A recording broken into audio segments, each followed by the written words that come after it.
Shell has been operating in the Niger Delta, making huge profits there for about 85 years. During that time, many of the communities that are living in the Niger Delta region, close to the pipelines, have been affected by oil spills going on for many years. The UN took a team to Ogale and other areas of the Niger Delta. The UN found that the drinking water in Ogale was chronically polluted and that there was an immediate danger to public health. Surprisingly little is being done about it. If this were happening in London, if it were happening pretty much anywhere else in the world, Shell would be doing all they could to remediate this situation. The Ogale and Bille Communities approached us about 7 years ago now to represent them.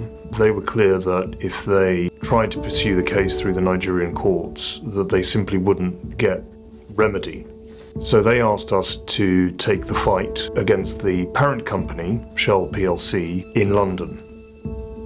We now move on to the next stage of the litigation, which is preparation for trial. We expect the trial to take place in 2024. The claims seek compensation for the loss of livelihood, for the devastating impact on the community's way of life, but also seek a clean-up of the environment, the water, the land, in order to try to bring the environment back to the state that it once was. If Shell is successful in its legal arguments, it will mean that oil companies generally in the Niger Delta can leave the scene of the environmental disaster which has unfolded under their watch over many years and have no responsibility to those who they have impacted.